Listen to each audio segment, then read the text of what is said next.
Wagwan, my people. Quick thing before we kick off. The views where you hear upon the Father to Father podcast, them strictly. The hosts, guests, and contributors. Them now represent Catholic Notebook, Spirit Stream Studios, the diocese, university, or any affiliated groups, you see me? And remember, this podcast is strictly for adult ears, so listen up with discretion. Welcome to Father, where life and faith meet. A place for the soul, where wisdom speaks. Hope in the message, strength in the beat. Welcome to Father, where life and faith meet. What's going on, man? Not much. I can't. You on some mad stuff today. You on some mad stuff. Last night you were just like, You walk in here like, Speaking of, that's a phone. Why'd you flip it over? What? Open up a second browser.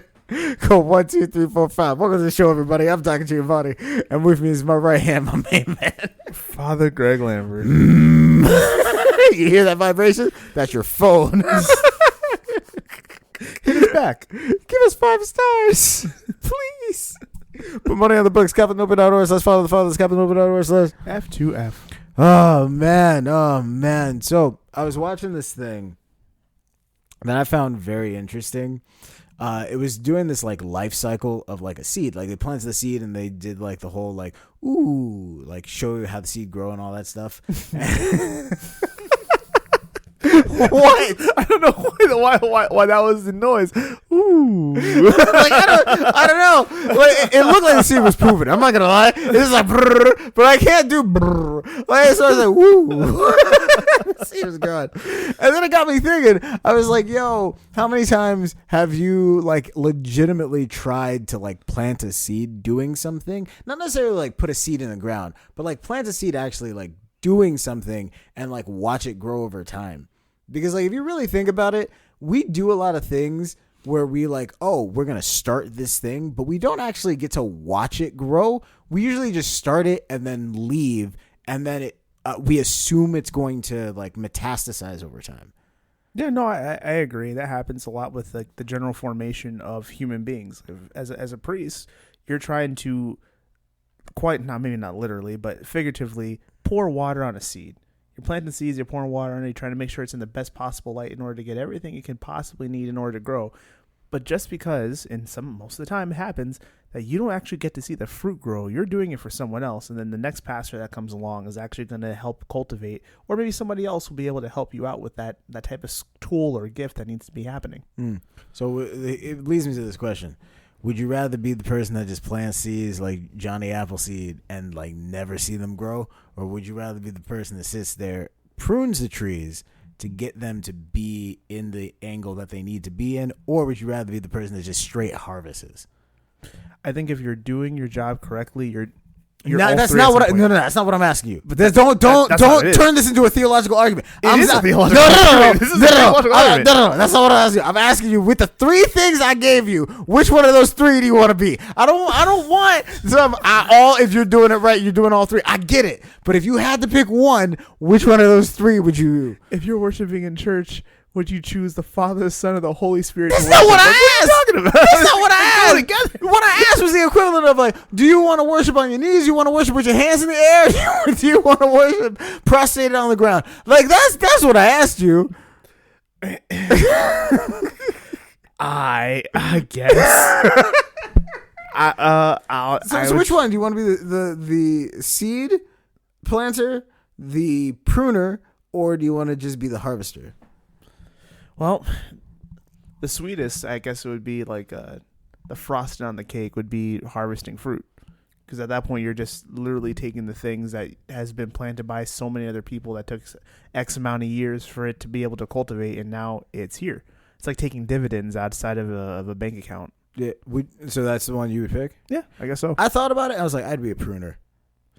That makes sense for you. That'd be so much fun, dog. Just out here feeling like, yo, could you imagine if that's how you got assigned vocations in life? It's like, yo, you're this vocation, but you're a pruner. Oh, you're a seed planter. Oh, yeah, you're a harvester. I could totally see you just walking into a church hall and talking about like your potato salad ain't that good.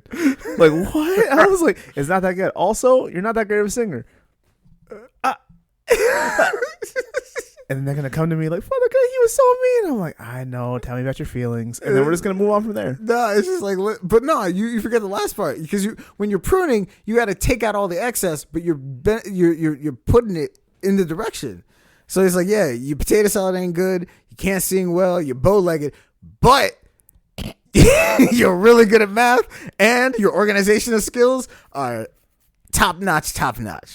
And then from that point on, we move her into the finance part, and then she starts making the parish money, and therefore now we got a new baptismal font. Exactly, but she hates my guts for the rest of her life because she's like, I wanted to be a singer. That's what I'm saying. If you're doing it right, you're doing all three stages.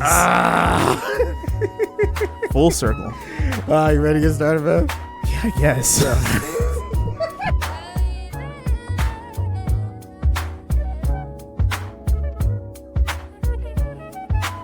Yo, Father Greg, Dr. G, what's good? I know it sounds weird, I know it's misunderstood. The story's wild, yes, out there, no doubt. But just lean in close, just hear me out. Ready for some Hear Me Outs? I guess so. But hear me out. 5 stars, you did nothing wrong. 1 star, you got confession on Thursdays. If you're interested in confession on Thursdays, let us know. Captain over / follow the father. Captain over / F2F. But hear me out. Not all hobbies are the same. Hi, my name is Connor, 35. My wife, Megan, 33. We've been married a little over 2 years, and somehow we are in the largest argument of our marriage because I thought I made an incredibly reasonable and obvious statement. It wasn't a controversial statement. It wasn't a political statement. It wasn't a theological statement. Father Greg, stay with me. Grab your inhaler if you need to so you stop sighing. That's funny. That is funny. Too late. It was a statement so self-evident, I genuinely thought no one over the age of 12 would disagree. I'll be the judge of that. All right. So the whole thing started when we were talking about hobbies and what hobby we wanted to do together. We'd been trying to be intentional. The whole thing started when we were talking about hobbies and what hobbies we wanted to do together. We've been trying to be intentional about marriage and spending time together and all of that. So one night we were sitting there throwing ideas around: hiking, photography, cooking classes, pottery, gardening, the normal stuff. And then Megan says, honestly, all hobbies are basically the same. Just pick something. Immediately, I felt my insides get tight because no, they are not. How could they possibly be the same? The statement doesn't even survive 30 seconds of scrutiny. I feel you. I asked her if knitting and competitive powerlifting were the same hobby. She said no. I said, okay, then we're already done here. The conversation should have ended right there, but it didn't because she meant all hobbies have equal value. Oh, no. Which somehow made it worse. I asked her what value meant. She looked at me like I was being difficult. I wasn't being difficult. I was being precise. I feel you. I feel this. This is gonna be bad. Those are different things. The next day during lunch, I actually sat down and thought about it because the more I thought about it, the more absurd her position became. I ended up making a spreadsheet. Oh no. I ended up making a spreadsheet.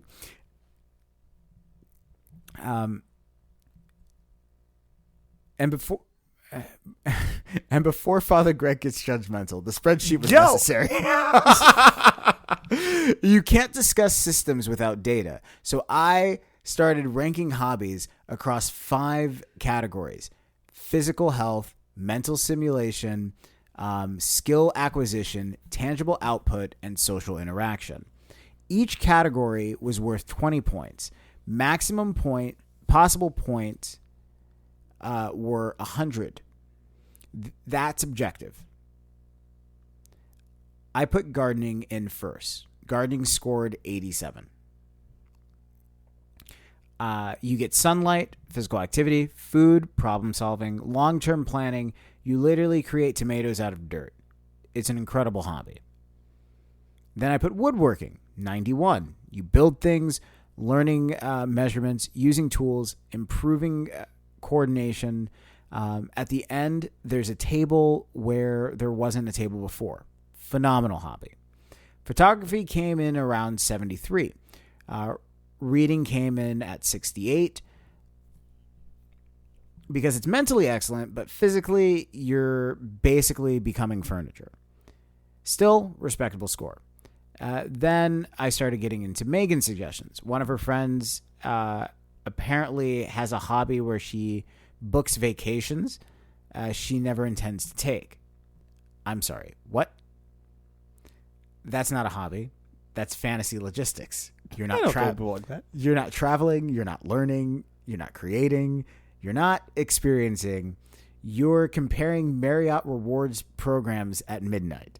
That's subjective. That's not a hobby. That's an administrative task. Megan accused me of being mean. I wasn't being mean. I'm sure her friend is lovely. I'm talking about the activity. Then we got into weaving. This is where things really fell apart because I said weaving is an inferior hobby. That's subjective. Not bad, inferior. There's a difference. Inferior doesn't mean worthless. A bicycle is inferior mode of transportation compared to a jet. Both work. One is clearly doing more. Father Greg is upset. I can tell why you really like this. I'm like he's done no wrong. There's been times we've had this exact conversation, and the vein in my neck was about to like bust, dog. I'm like, he's done no wrong so far. I explained that weaving historically wasn't a hobby at all. It was employment. If someone in 1320 introduced themselves as a weaver, no one said, "Wow, that's a fun pastime." That was a profession, paid taxes with it, fed your kids with it. The fact that we've somehow turned it into a recreational activity doesn't automatically elevate it. Then she brought up crocheting. Now, crocheting is different. Crocheting is a hobby. Excellent hobby. You're creating things, learning patterns, developing fine motor skills, making gifts, blankets, scarves. Crocheting is a higher hobby, has a higher hobby coefficient. I explained this. Apparently, hobby coefficient made her angry. I can imagine that. Which I think says more about her than me. Continue. I'll give you my thoughts afterwards. The thing that really got us into trouble happened 3 nights later. We were eating 3 nights later? He's still going with this? Yes. We were eating dinner and she says, "Why are you obsessed with ranking things?" I said, "Because rankings exist everywhere. No one gets upset when you rank universities, restaurants, or cars.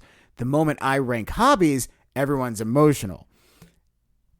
That seems suspicious." She said, "All hobbies have equal dignity." That phrase right there. Equal dignity. I remember it exactly because that's when I realized she was accidentally making my argument for me, and I asked her if all women have equal dignity. Yo, what?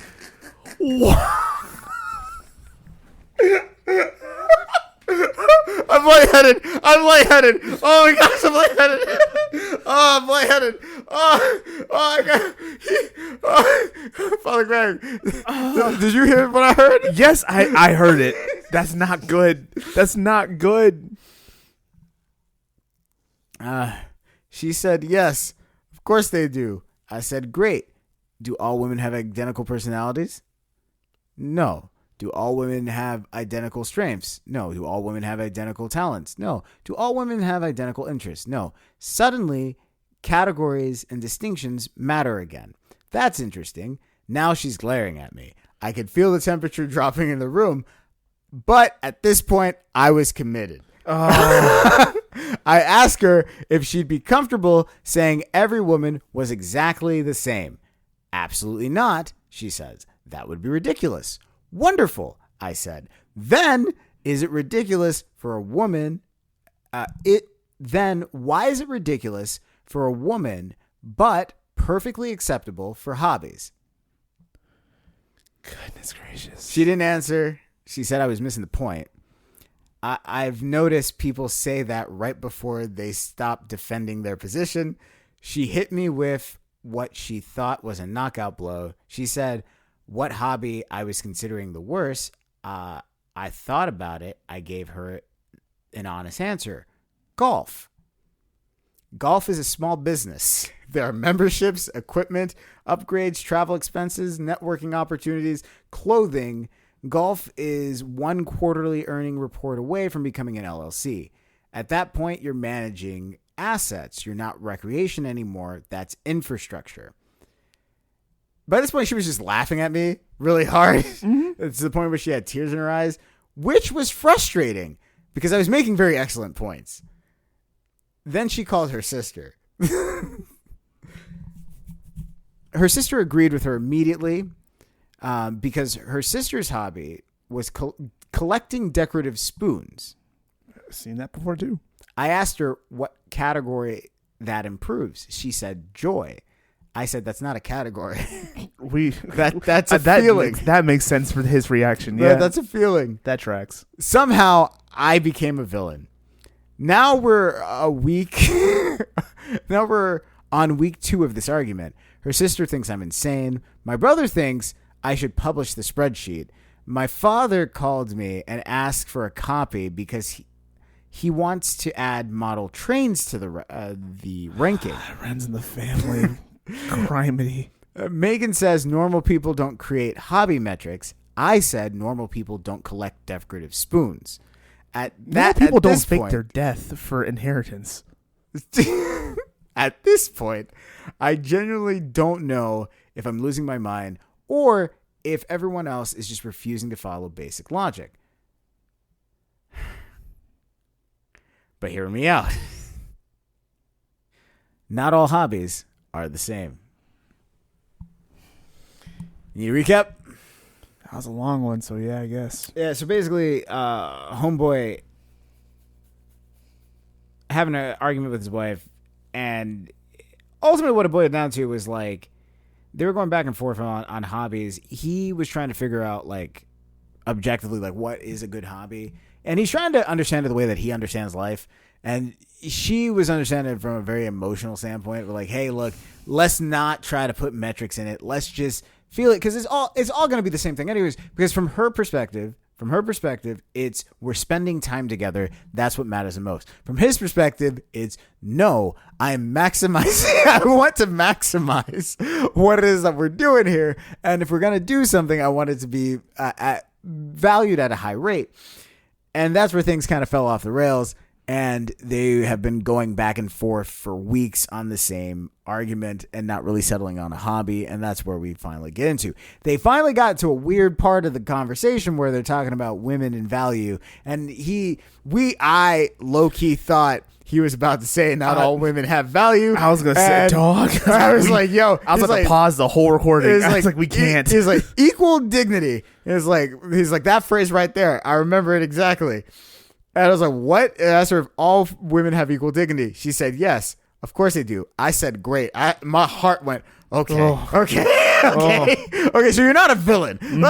So it's not like you completely are losing sight of like the intangible. You're just basically saying not everything can be weighed the same.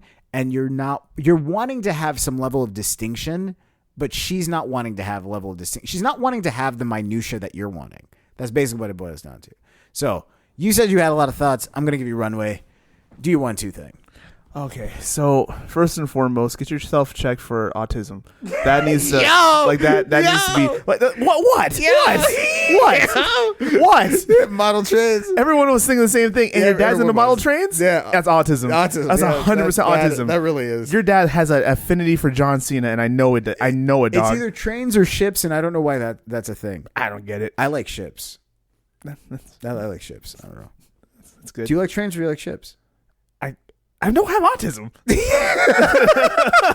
were about to answer, and then you're like, I don't have autism. what do you like though? Trains or ships? No, because I feel set up. I feel set up. Anyway, like, yo, listen, I'm not going to villainize either side because there's a couple subtleties in this story that we need to pay attention to. One, you are a very thorough individual and you got a lot of talent. You like to think through things. You want to optimize your time and hence your hobbies. This is good. Also, your girl, she loves you. She loves you, dog. And I hope that you hear this because the fact that on day 3 of a very benign, what should have been a benign argument that you've been thinking about and processing in that brain of yours, and you came out to her and say, yo, here's my spreadsheet, here's what I've been thinking, and then she continued to just not pester with questions, but keep on pushing the envelope. She's continuing to have a dialogue with you, and she's not completely shutting it down, calling you stupid. She has not done that in the entirety, and this is a long story. She could have did it, and she didn't. On top of that, she laughed hysterically. She has an infinity for you and your quirks and your proclivities, and thinks that it's not only like cute in a demeaning way, but she looks at you in a way that you have dignity and she respects you, and she likes the things that are odd and quirky about you. That's part of the reason she's with you. That is a blessing because there's a lot of women, and let me tell you, there's a lot of women and also men, if you're in a different situation, I don't want to be sexist or anything like that, there's a lot of people who would look at the situation and say, I'm getting a glance of what my future is going to be like with you, and I'm not doing this. I'm not doing this every week. Facts. I'm not doing this every week. This is dumb. This is a waste of my time. I don't care this much. I just want to know if we're going to go bike riding or we're going to go ahead and go to like this concert. And if you can't give me that answer, you know what? I'm good. I got other options. And then they just peel off and they're done. A lot of people would do that, right? So the fact that she's not doing that to you, she's saying, yo, you put so much work into this. I'm not clowning you. I'm just impressed and surprised, and no one's ever done this before, and I just find it interesting. I find it a little funny. I find it a little cute, but like, yo, you're missing the point. And the fact that she decided to stay on with that means that she has a lot of love for you. But this also means you're going to need her to be able to taper the other side. Everything you just did, no one is mad at how much time you spent on it, but the fact that you need precision this much to the point where we're talking about this 3 days, 2 weeks later over something that should be minute, someone should be able to let this go. And if you guys get married, you're going to have a lot bigger of complications and conversations that will need to be handled first. And she's going to look to you to help her out with this, and there'll be a time for a spreadsheet. This is not a conversation for a spreadsheet. Yeah, I agree with you. Like, I'm gonna give him a 3, honestly. And as much as like I agree with his thought process and logic, this is one of those things where like a lot of this should be happening in your own head or in your own space in your own time. And if she wants to come into that quirkiness of the world that you're in, then that's fine. Because at a certain point, he says a thing about golf, and I'm not gonna lie, that was hilarious. It was hilarious, but he's just like he's being totally serious. But he's being serious, and it's like, my guy, come on. Yeah. At a certain point, you have to recognize the situation that you're in. Like, you're on week 2 of arguing on hobbies here, and you're holding your ground on something not because you're being asked to violate a core tenet of your identity that is given to you by God. Instead, you're asked to amend something that is optional, which is, hey, maybe we don't have to go as hard on like core definitions of hobbies, and maybe we could just pick something that we could just spend time with each other. Like, we could do something like that. Now, because I don't disagree. I resonated hard with him. And I'm like, I don't disagree with what you're doing, but I think what you're doing is more of a fun thing of like, hey, I can even see myself doing that on my own time. And then Brittany's like, what are you doing? I'm like, all right, listen, I decided like after we were talking to just do something about spreadsheets, about hobbies and da-da-da. And she's just like, you know what? Let me ask you a few questions. And we just have a conversation about it. And then it's a one-time conversation and we keep it moving. And that type of thing. Like, it's not something that persists so hard that it now is causing like actual, a riff, like, or the seeds for a riff. This isn't bad yet, but if you persist down this road, it could be very bad. And I totally agree with you on that. You got to cut your losses where you can. Yeah. And you're missing the point. The point is to spend time with each other. She's making that blatantly clear. Yeah. She kind of wanted the conversation to end the first time around. You prolonged the conversation into this, whatever this is. And now it's become something that even yourself, your dad is involved now. Everybody else is involved. And your dad's like, hey, some of the lists, like, because he's even thinking, oh, this is nothing to do with your thing. This is something that you're doing by yourself. This seems kind of cool. Let me add some other things onto that list. So, yeah, what do you think? What do you give it? I don't think the hard part is the fact that you're so serious about this tells me that you're not being malicious about it.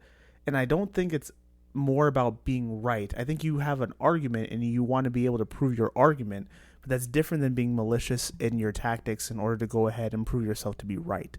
So in that way of speaking, I guess I would give you a 3 as well. You're kind of like middle of the road. But like, yo, I heard this said not too long ago, but like life is incredible and it's beautiful. And every now and again, try not to be crude here, but you're going to eat a crap sandwich during life. Like there's going to be a card that gets given to you in life and things are going to be terrible. And you're going to have to go ahead and go through that terrible thing before things get better again. Your partner that you choose is the person who's going to split that sandwich with you. Yeah. And it goes both ways. Yeah, for sure. So don't make this person regret it. And it goes to the other side too. Don't make him regret it. If you're going to commit to this person, commit to this person. But man, you got to ease up. Yeah, learn to cut your losses. Yes. Like, learn to cut your losses. Like, if you're going to die on this hill, make sure the hill that you're willing to die on is something that is vital to, like, your core. Like, something that God has given you. Not just, like, a preference.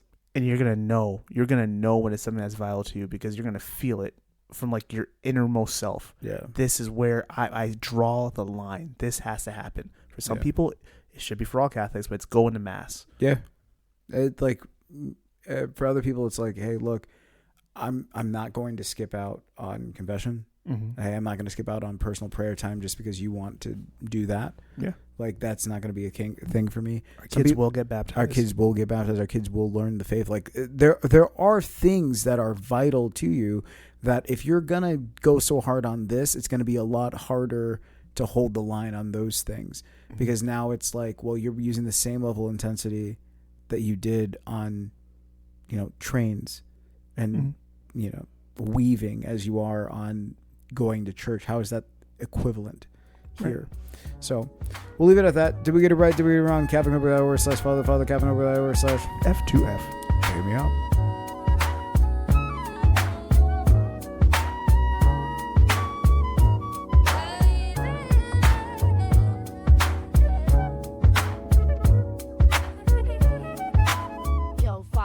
Dr. G, what's good? I know it sounds clear, I know it's misunderstood. The story's wild, yes, out there, no doubt, but just lean in close, just hear me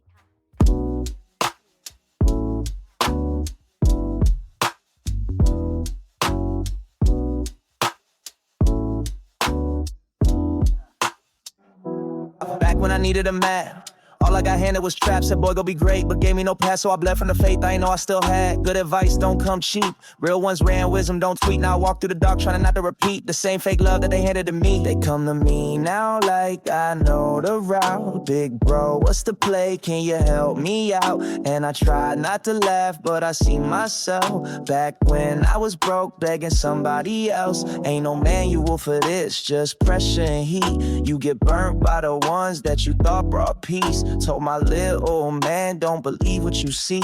Even angels fall hard when they run in the street. Ready for some fatherly advice? I think so. All right, so it's fatherly advice. You already know what it is. Letters that get sent in, things like that, emails, everything in between. Don't worry about if it's Dr. Giovanni or Father Greg. It's just everybody in the queue. It is what it is. I literally had a conversation with somebody this past week. And like, why is he talking like that? I don't know. It's just the vibe of fatherly advice.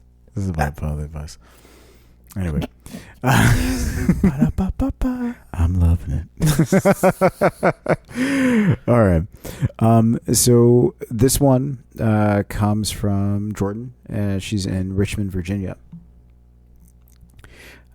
This is one of the situations every time I explain it to someone, they either immediately take her side, which is why I'm coming here, because I need at least one neutral person. Luckily for me, I have two. I met... Oh, that's really nice. Thank you. That's cute. That's really cute. I met my girlfriend, Rebecca, about 3 years ago. We moved in together after a year and a half. Things are generally good. We laugh a lot. We don't really fight. We split bills. She gets along with my family. I get along with hers. The issue is she has this absolutely infuriating ability to predict disasters before they happen. For example, 2 years ago, I bought a used truck. Loved the truck. She looked at it once and says, I don't know, something about that transmission worries me. I laughed. 6 months later, the transmission died. Then I wanted to invest in my friend's business. She sat down, listened to the pitch. Afterwards, she said, I wouldn't. I did. The business folded in 8 months. Mm-hmm. A year later, I wanted to buy a condo. She spent 2 weeks looking at documents. Then she said she thought the HOA was hiding something. I ignored her. A special assignment. $27,000 later, I'm still doing repairs 1 year in. Then last year, she started getting this weird feeling about my best friend. She kept saying she thought he wasn't doing well. I asked her what she meant. She said she couldn't explain it, just a feeling. Then 3 months later, at 2 a.m., he called me drunk, out of his mind, after his wife left him. Every single time she sees something before anyone else. Now, here's where things get complicated. 4 months ago, she sat me down and said she thought my company's heading towards layoffs. I told her she was being paranoid. We had record profits. Everything looked great. She asked how many executive meetings had suddenly become closed-door meetings. I told her I didn't know. She asked why management had frozen hirings. I told her I didn't know. She asked why my leadership had stopped discussing next year's projects. I told her I didn't know. She looked at me for about 10 seconds. She said, okay, and that was it. Just okay. Three weeks later, I get laid off. Every time she opens her mouth, I get stress. Not because she's wrong, because she's usually right. Last week, she told me she thinks her sister's marriage is ending. Her sister just posted anniversary photos. Everyone looks happy. But I promise you, if they divorce by Christmas, I'm moving into the woods. What am I supposed to do with this? I can't tell whether I'm dating a very perceptive woman or slowly becoming superstitious. And the thing is that actually keeps bothering me. I started noticing that I don't make decisions anymore without wondering what Rebecca thinks first. Not because she's controlling, but because her batting average is terrifying. At what point does trusting someone becomes dependency? Okay. That's a really good question. Yeah. I guess I'm going to start here. The way you're looking at this is very intriguing to me. And the reason I say that is because your girlfriend, from my perspective, as person, as you said, has, I'm probably as neutral as it comes. Your girlfriend has awesome foresight. And there's a good chance she is seeing things that you are not seeing. Maybe multiple other people around you aren't seeing. That is a skill set of traits that given to somebody, also a gift from God as well. Some of it's going to be prophecy, right? But we're talking about far end of this is a gift of the Holy Spirit. I think in this situation, she's just incredibly perceptive. And the reason I think that is she didn't have a reasoning for everything that she said. At one point she said, hey, I don't really know. I can't explain. I just have a feeling. Well, but I mean, like, think about this, though. I apologize, but, like, a part of this that's a little annoying as he's writing and saying to us is just basically like, she sat down for 2 weeks examining documentation and says, I think they're hiding something. Exactly. She asked That's you proof. She asked you a whole bunch of qualifying questions going, have they stopped doing these meetings? Have they started doing this? Have they started doing this? Have they started doing this? If you don't, and she sits there and she doesn't try to force feed you anything. And she's like, if you don't want to make that decision, that's on you. Fine. Which is why she said the word okay. And probably that's in quotations even as you're reading it. Yeah. That's exactly what she said. And what that was, okay, you're not hearing me, you don't want to hear me, or you don't want to see what's coming. And the reason I'm having this conversation with you is because I love you and I don't want to see you end up in a bad position. Right. There's a good chance if she has that skill set and she's learned that skill set, it didn't happen from birth. It means that she learned in an environment where she had to know and predict the environment around her. So I would be very interested to know if you probably, the person who's writing this, you probably know the answer to this question. I obviously don't. But ask her about her childhood and how she grew up and what her house... It's Jordan. It's Jordan. Yeah. Right. So ask her about her childhood and what was the general feeling and environment in which her parents raised her in. Were her parents kind of imbalanced in mood? Did the entire environment of her household change dependent on her parents' mood?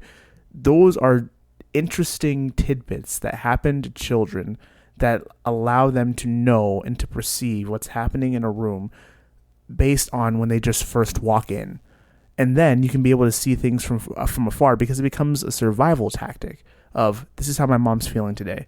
This is what she had a good day at work, and this is exactly what. And I've been following the story from the past 3 weeks, and I know that when she gets home today, if she's in a good mood, that means that she's going to be able to keep her job, and because her presentation went well. If she's in a bad mood, the presentation didn't go well, and she's been having a fight with this individual, which means that she won't let me go to my friend's house or go to the pool the next day because if I ask, she's going to tell me, "You're always trying to go outside. There's stuff to do in the house. You're never cleaning. You're lazy." Right. Or, but if she had a good time, then she might say, "Oh, okay, yeah, I don't care.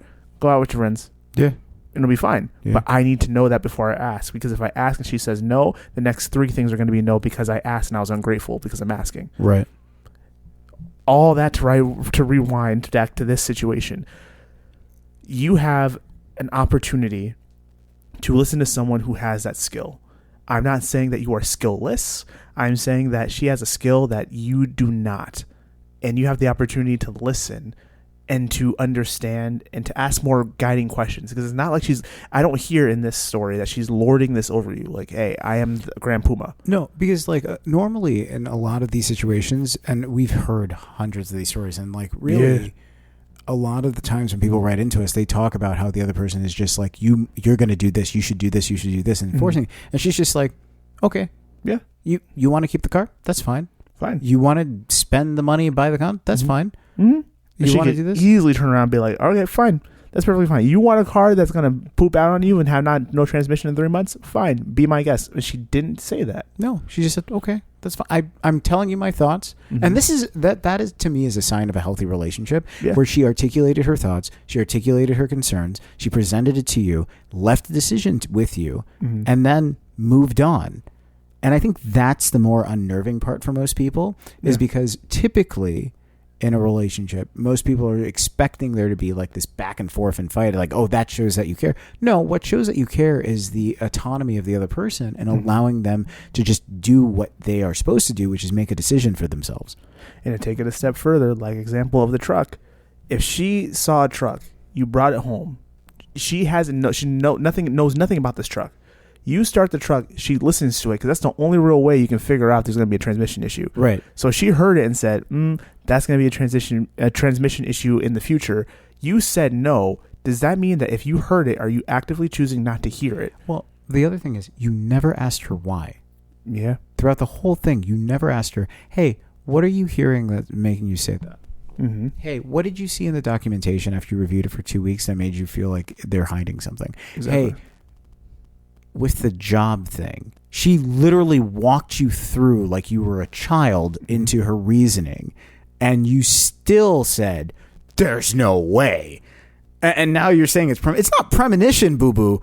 You're just being thick. Like, that's all it is. You were thick in the head. I'm sorry, Father Greg. I'm sorry. You are so gentle with it. I held off for as long as I can. I can't no more, dog. Like, it is something to say that you are being stubborn for a reason.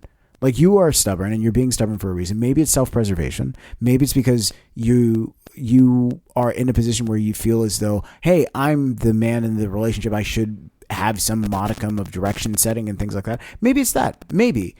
But I'm sorry. You have someone who is great at supporting you and is giving you a lot of information. She wants you to succeed. And she wants you to succeed. And you're disregarding information. And when she doesn't know where it's coming from, she flat out tells you, "I have no idea where this is coming from. Mm-hmm. This is just a gut feeling. I have no idea where this is coming from. Take it with a grain of salt." Exactly. But when she does know where it's coming from, she tells you, "Hey, your bosses were doing this. They're not doing this. They froze this. They didn't do this. They didn't do this. They didn't do this. Why don't you start looking for jobs?" It's a risk on her part too, because she could say this and know the fact that you tend to have this type of attitude and know that she might get shut down. But she's telling you all this stuff because she loves you. I can't tell you how many times I've met someone for the first time and then I meet him again and then I meet him again, and my initial thoughts of what I first thought about them are confirmed. And I'm thinking, oh, this is headed for a train wreck. Something's going to happen, and you got about 5 to 6 months until it happens, until there is a turn. But if they're not receptive to it, it doesn't matter what I say. If we don't have a relationship, it doesn't matter what I say, because everything will sound like an attack unless there's some kind of prior relationship. You guys have a prior relationship. This woman loves you, because if she didn't, she wouldn't say anything at all. Yeah. Yeah. I mean, so our whole thing is just basically, before you even get to your question, because ultimately your question was like, how does trusting someone, before you even get to that question, you need to address the primary question, which is, why are you resisting the obvious? Because, can I make a guess? Yeah. I think he doesn't want to be dependent on her. I think he wants to depend on himself. But it has nothing to do with dependency. At this point, like, when someone is just giving you information and says, do with it what you will, and then moves on, that's not dependency. That's just you being completely stubborn at that point. You're like, I want this to be this way. I have to be right here. There's no way I can be wrong, ever. But if dependency looks like weakness to you, or not I don't want to say dependency. If listening to another person, taking their advice on what you should do looks like weakness and you can't lead, then for you, that's dependency. And you see, that's such a childish understanding of, like, I agree. Because, like, I'm sorry, but even if you take a cartoon version of a military leader, what's the first thing that a military leader always has? A uniform. An advisor. They always have an advisor. They have a bomb uniform, but then they always have, like, a right-hand man, a left-hand man. They have their tight-knit of advisors. Every single documentary you ever find about, like, the most prominent leader of all time, what do they always talk about? Their inner circle. The people that were closest to that person, that were advising him on X, Y, and Z. Why do they talk about that? Because even the most successful leaders need someone who's there saying, hey, pay attention to this, because this is what's going on, and you are only one person, and I was at that meeting, and this is what's happening. Hey, I'm a documents guy, and they just tried to sneak into your document a lot of entangling languages to make you subservient to them. So let's make sure we take X, Y, and Z out, and so that we don't get this, hey, I'm a military guy, And really, right now, if anyone attacked us, we're screwed. So let's, I don't know, figure out a way to pump more money into our military. Like, you need these people because you can't do everything yourself. So I've never seemed to understand how someone goes from, oh, I'm doing this all by myself. Like, oh, I can't take advice from anybody. I'm doing this all by myself. Oh, and being in that mode. Like, I never understood how you get to that point. Because even when you look at it, even the most like cartoon like version of anything, there's always an advisor. Well, it's funny that you say cartoon because the reason you said cartoon idea of a general or some kind of military leader, I immediately thought about Bugs Bunny. I was like, oh yeah, uniform. Bugs Bunny would have a uniform on. Yeah. But that's kind of what ends up happening towards people who think that that's what leadership is. I just have to be in the front. I just have to have a uniform, and I just have to say the things on top of a podium. Therefore, I'm leading. But you know the funny thing is, even Bugs Bunny had a advisor. I mean, that's probably more implicit than. No. It was like in all of the like, so you look at all of the Hanna-Barbera like cartoons and all that stuff. Daffy Duck was always with Bugs Bunny. Yeah. That wasn't like a separate, distinct thing. Like Daffy was Bugs's guy. Did Bugs always use Daffy? Yes. When Bugs needed to get away, he used Daffy to get away. Sometimes not consensually. Not consensually sometimes. But like Daffy was always there for Bugs. Daffy would tell Bugs, hey, Elmer Fudd is coming.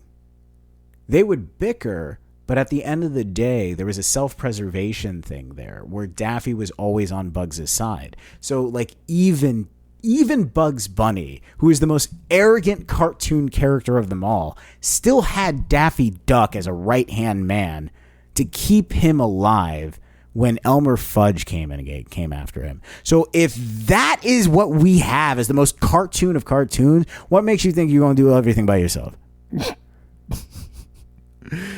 So in short, listen to your girlfriend. She's got a skill set. Like, yo, just listen to your girlfriend. And you know what? I will tell you this. I can understand when we live in a society that just says, oh, listen to women all the time because women are always right. That's not what we're saying. We're sitting here saying, hey, if the information being presented to you is logical, why are you fighting the logical information? You can also have the ability to verify the information.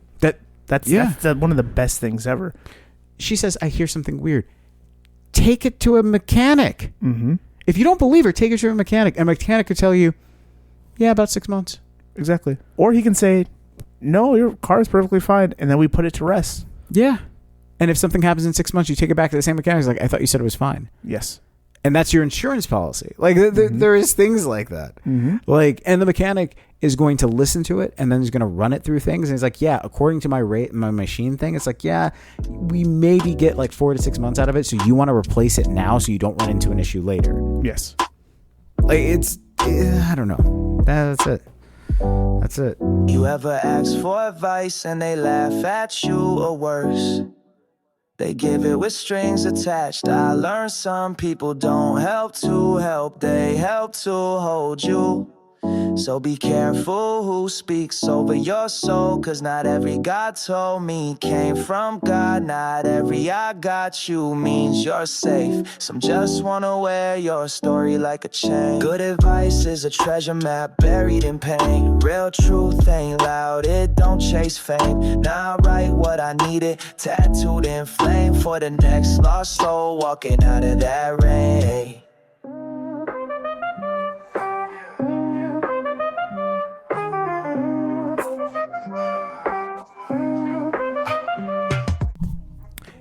Yeah, you ready for the next segment? I guess. All right, so the Capitals Reader Scene to the 1-2 thing, and we're doing top 5. And we are modifying this a little bit. I'm going to help you finish the top 5. The top 5 is the category. You're going to get the category, and then I'm going to...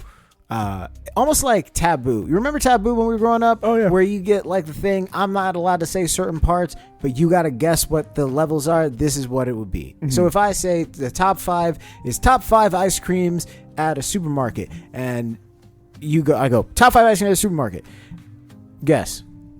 Strawberry. All right, that's one of them. It's like, okay, well, that's number 3. Great. And next ice cream says pistachio on my side, and I go, the type of ice cream that old men eat. Rum with- raisin. you know, like something like that. All right, got it? Good. I guess. All right. Top 5 dangerous sentences in a relationship. Ooh. Okay? Now, for this one, I just want you to imagine a white girl who, college age, pretty much things handed to her, nothing bad really happened in her life. She's just happy-go-lucky in this relationship. But then, homeboy, for whatever reason, just forgot to write the note he's been writing every single morning. He used to write her a lot of notes in the morning. Now he's not writing notes anymore. I think we should open up the relationship. Hey, that's one. That's number 5. That was That's supposed to number be shot 5. in the dark. That's That was number just- 5. It's like half kidding. Okay. All right. Same white girl. Same white girl. She had a special mug, but she never said anything about the mug being special. And then he takes the mug and washes the mug, but it's not the way she would wash the mug. Now she's not talking to him. I just think it's funny how ... Number 3. All right. Same white girl. Same white girl. She's clearly mad. And she gets asked, "Are you okay?"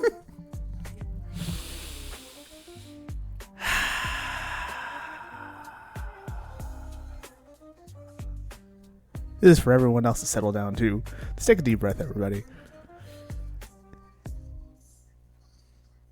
Come on, dog. You know this. Unfortunately, I gotta figure it out.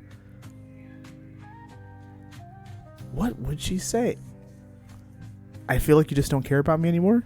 That's number 4. Seriously? Yes.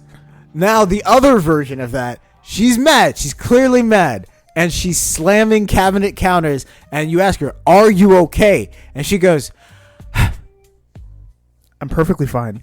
"Number 1."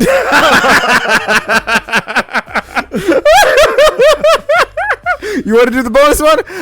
You want to do the bonus one? Same white girl. Same white girl. You're gonna go hang out with your boys. She said she doesn't like the boys you hanging out with. You're like, "Hey, I'm going out," and she goes, "Okay," and you're like, "Hey, is that good?" And she goes, "What?" It's the bonus one. She says, "What, Father Greg?" She says, "What?" Oh yeah, it's all fine. Just go. Yes! You got the bonus. Oh, that's good. That's good. Yeah. I don't know what that says about us, but it is what it is. For all those who are hearing this and going through trauma, I'm sorry. I know somebody had flashbacks. All right. Next one. Top 5 things men will turn into a personality instead of processing their emotions. I mean, to be perfect, What you do on a regular basis. Well, at least what you attempt to go do on a regular basis, and work life gets in the way. go to the gym. That's number 2. I mean, that could be a healthy habit. That's fine. You don't got to qualify it. It's just what? You don't gotta qualify it. You don't gotta It's qualify a it. healthy habit. You can go overboard, Yeah. but everything within moderation. Yeah, that's fine. That's fine. You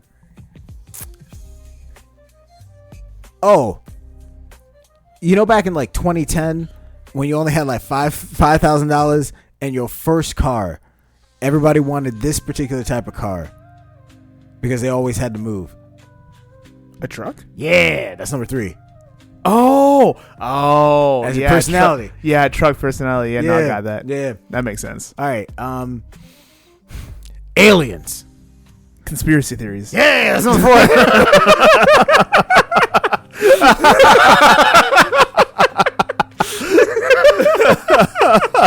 All right. John Deere. Tractors. Yeah, that's number 5.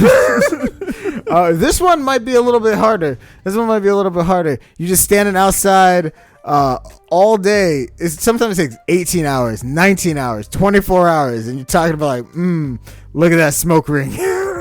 Oh, Grill Master guys. Yeah. Yeah. That's all of them.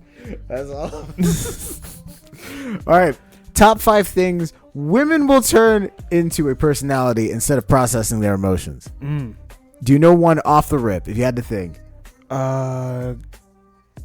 Horoscopes and zodiac stuff. That's number 1. Yep. You know anything else? Crystals? That's number 2. Dang. You know anything else? You know anything else? I want to roll today, guys. You know anything else? Come on.